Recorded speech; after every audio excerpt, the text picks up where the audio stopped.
Chapter 2.3. What's unique in Python freelancing compared to general IT or coding freelancing? Python is a unique language in many ways. The gold standard code is clean. There are strict rules, PEP standards are they called in Python, on how to write Pythonic code. Coding in Python has the significant advantage that you will usually work on clean and standardized code projects that are easily understandable. This is in stark contrast to languages such as C, where it's hard to find common ground from time to time. The Python ecosystem is incredibly active and vivid. You'll find tons of resources about every question you may have. The documentation is excellent. Many languages such as COBOL, yes, it's still alive and well, Go, Haskell, and C# are documented poorly compared to Python. Python's excellent documentation will help you a lot when trying to figure out the nasty bugs in your or your client's code. Python's entry barrier is relatively low, which is partly a result of the comprehensive documentation and partly a result of the easy to understand language design. Python is clean and concise, there's no doubt about that. Finally, if you plan to start your career in machine learning or data science, Python is the 800-pound gorilla in the room. The library support is stunning. More and more people are migrating from MATLAB or R to Python due to its generality and the rise of new machine learning frameworks such as TensorFlow. Knowing about those, let's dive into the more worldly benefits of becoming a Python freelancer. Or a more general freelance developer, I should say. End of author's note. Chapter 2.4. What's the hourly rate of a Python freelancer? Today, many Python freelance developers earn 6 figures. How much can you expect to earn as a Python freelancer? The short answer is, the average Python freelancer makes between $51 and $61 per hour, and this is a worldwide average. This data comes from various sources. The sources are shown in the book and at the end of the section, but I will skip them in the audiobook. As a Python developer, you can expect to earn between $10 and $80 per hour with an average salary of $51. And you can check out for a detailed list of sources. You can check out the blog article, blog.finxter.com/what's minus the minus hourly minus rate minus of minus minus Python minus freelancer. It's quite long, and I will also give a link at our web resource for the book, which is python-freelancer.com. So I will just link to it there, so you can visit the page via this resource. So I know the variation between $10 and $80 is quite high. And this is a difference of earning potential of 800% or more. But so is the quality of the Python freelancers in the wild. Take the average salary as a starting point and add plus minus 50% to account for your expertise. If you work on the site, for example, 8 hours each Saturday, you will earn $400 extra per week or $1,600 per month before taxes, and you will learn a lot. Initially, your hourly rate will be a bit lower because you have to invest time in finding freelancing clients, up to 20% of your total time.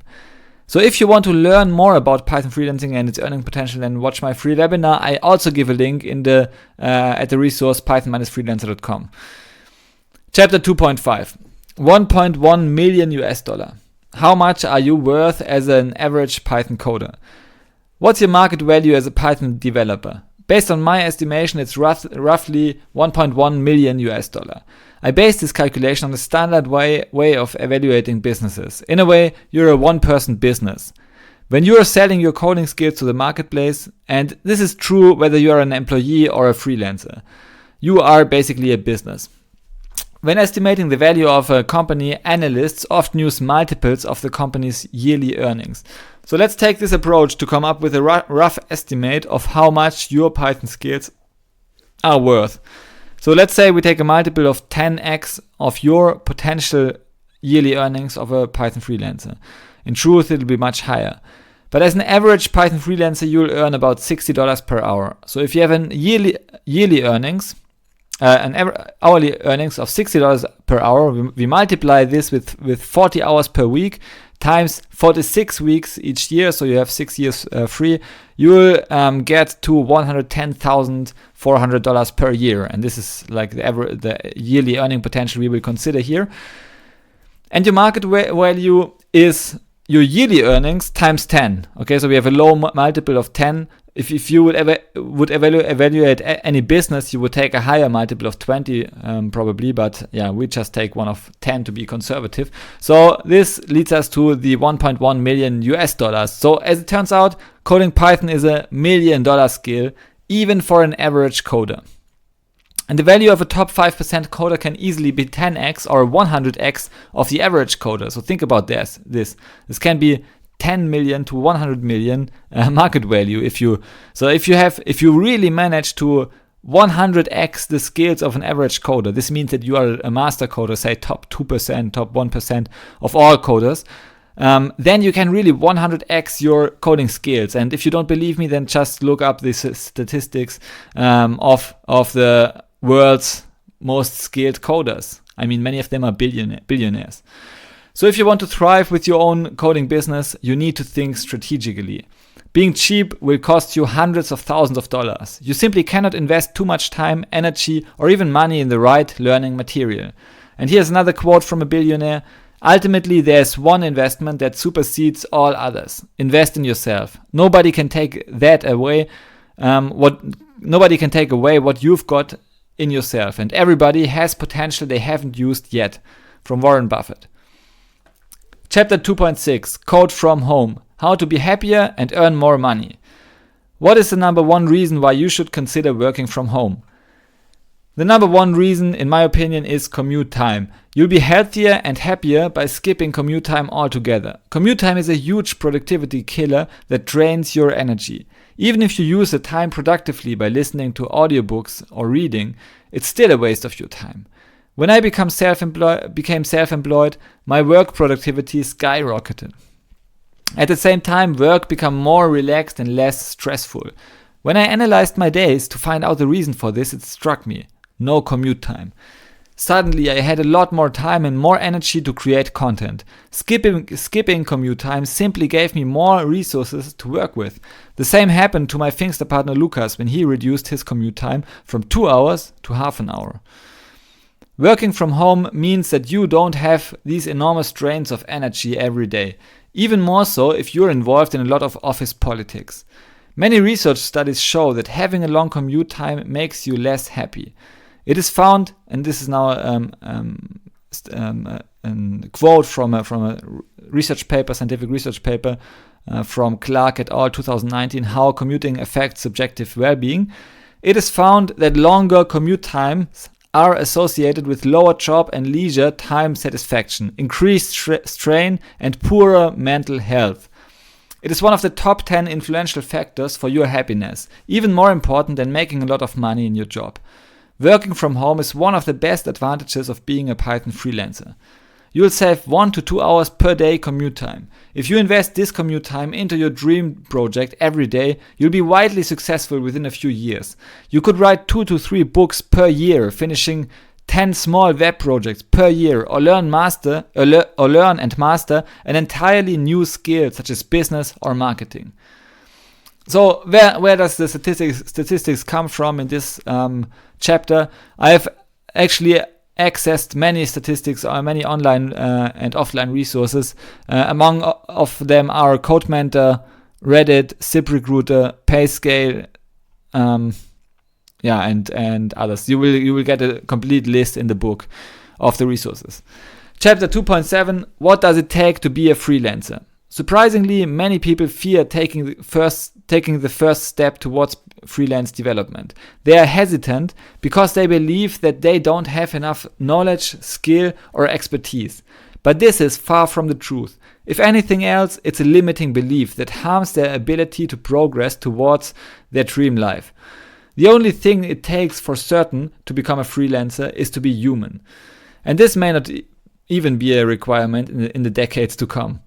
Everything else you already have in more or less rudimentary form.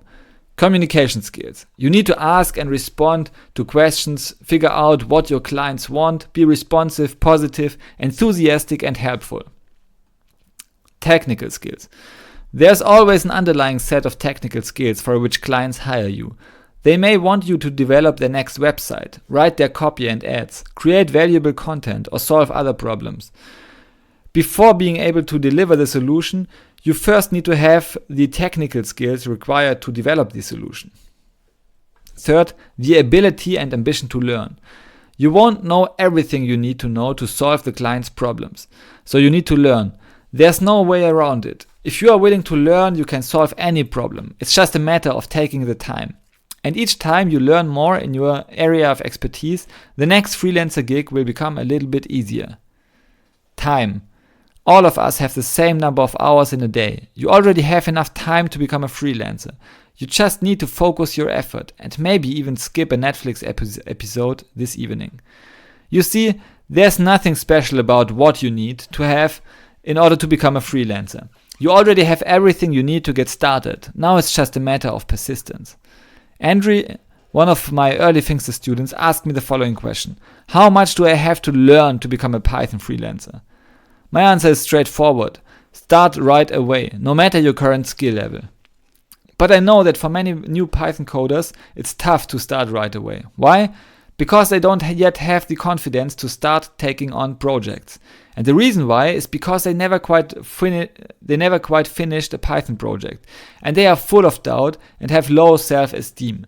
They fear not being able to finish the freelancer project and earn the criticism of their client. If you have to overcome this fear first, I recommend that you start working on some archived freelancer projects. There's a great resource where you can find archived freelancer projects at freelancer.com. I will also give a link on the online resource python-freelancer.com. Here you'll find not only a few, but all of the freelancer projects in different areas such as Python, data science and machine learning that have ever been published on the freelancer.com platform. There are thousands of such projects. Unfortunately, many projects published there are crappy, and it'll take a lot of time to find suitable projects. To relieve you from this burden, I have compiled a list of 10 suitable Python projects. You can find a blog article as well. I will give a link on the resource python-freelancer.com that helps you find projects you can do to improve your skill level and gain more confidence. Real freelancers have earned real money solving these projects, so they are as practical as possible. I recommend that you invest 70% of your learning time finishing these projects. First, select a project. Second, finish the project, no matter your current skill level. Even if you are a complete beginner, it will take you weeks to finish the project, which earned the freelancer $20. But so what? Then you have worked weeks to make $20. Which you would have invested for learning anyways. And you have improved your skill level a lot. But now you know you can't solve the freelancer project. And note from the author, actually this is most important to gain the confidence that you are able to solve projects. I mean, even if the project takes you a week to finish, it gives you the confidence, it gives you the momentum to solve projects, to solve problems from clients, and this is ultimately the most important business skill you can acquire to be able to and to be confident to solve clients' problems. End of author's note. The next project will be much easier afterward. Next time it'll take you not weeks, but 1 week to finish a similar project. And the next project will take you only 3 days. And this is how your hourly rate increases exponentially in the beginning until you reach some convergence when your rate will flatten out. At this point, you must specialize even further. Select the skills that interest you and focus on those skills first. Always play your strengths. You may ask, can I start freelancing as an intermediate level Python programmer? For sure. You should have started much earlier. Have a look at the income distribution of Python freelancers. The hourly rate as an online Python freelancer resembles a Gaussian distribution around the average value of $51 per hour. So if you are an average Python freelancer, you'll likely earn $51 per hour in the US. I have gained a lot of experience at the freelancer platform Upwork.com. Many beginner-level Python coders earn great money finishing smaller code projects.